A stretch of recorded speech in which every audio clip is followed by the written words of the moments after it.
Of all the memorable moments in the IPL, and there have been many, how do you pick out 5? But I've picked my 5.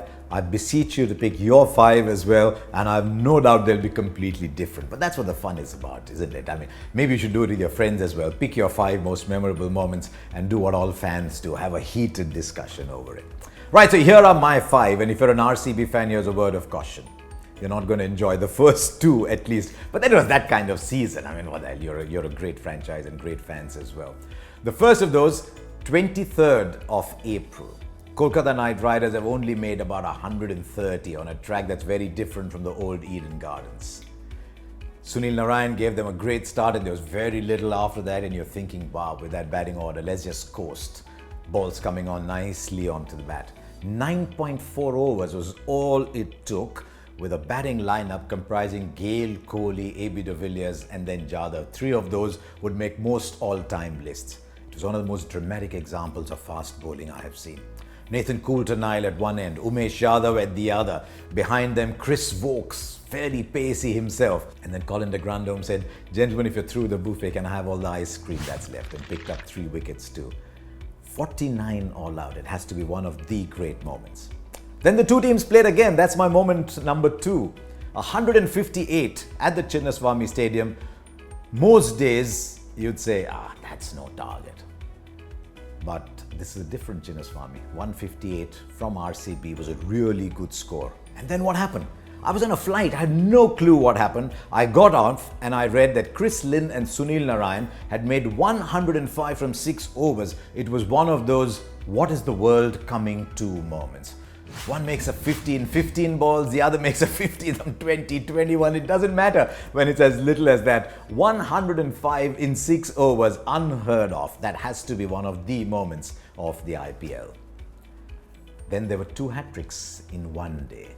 The first of those was by an RCB bowler. They'd never played Samuel Badri all these years, just a game or 2 here and there. And he picked up Parthiv Patel, Mitch McClenaghan, and then the ball that got Rohit Sharma. When you've got a world-class batsman out defending, that makes it a memorable hat-trick. As indeed it was later in the evening with Andrew Tye.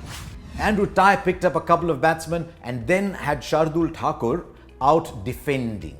I know there was another hat-trick by Jaydev Unadkat, and I've got nothing against Unadkat. There were 3 wickets against batsmen who were slogging. But when you get a batsman bowled defensively of a hat-trick ball, then it makes for a memorable day. And that day, we had 2 of those. One, as I said just now, from Andrew Tye, and one earlier from Samuel Badri. That makes it one of my moments. My 4th moment of the IPL came on the 29th of April. We had a super over. Gujarat Lions are playing the Mumbai Indians. The Mumbai Indians went out to bat first in the super over. And guess what? They lost 2 wickets and they made 11 runs. They had a ball left. That's a crime. In a super over, you don't use up a ball. Then it's not Malinga who gets the super over. There's a passing of the guard, a very visible passing of the guard, and Jasprit Bumrah gets. What does he do? First ball, no ball. Crime. That should have been the end of the super over. Gets that away, then bowls a wide, and yet finishes that with just 6 runs conceded against 2 fantastic players. You have Aaron Finch and you have Brendan McCullum. And I thought that was one of the finest super overs you will ever see. Even though it started on such a poor note, it ended brilliantly. Those slower balls were mind-blowing. So Jasprit Bumrah's super over is one of my top 5. My last moment is also one of my most tender moments. I like those, as some of you have realized by now. The Delhi Daredevils are playing against the Gujarat Lions and they have got murdered. Dinesh Karthik and Suresh Raina have put on 133 in virtually no time, 12 overs or thereabouts, and they now have to go and get 208. It's fantastic batting surface, but 208. And guess what happens? Sanju Samson and Rishabh Pant put on the most mind-blowing display of batting you will see for a very, very long time. Sanju Samson gets off, then Rishabh Pant comes in at number 3 to join him. They hit 16 sixes between them, and at one point I thought it was their default shot.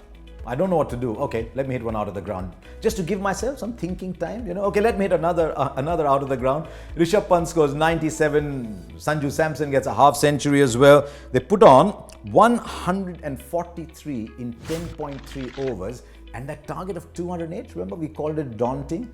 they finish it with 2.5 overs left. So that was my 5th IPL moment. So those were my 5 moments of the IPL. And yet, when I look back at it all, is there one moment that stands out? It actually came in that Gujarat Lions Delhi Daredevils game as well. Rishabh Pant makes 97, he's out, he's distraught, that match isn't over yet. And Suresh Raina walks across, pats him on the back, just puts his hands over his cheek and says, well played.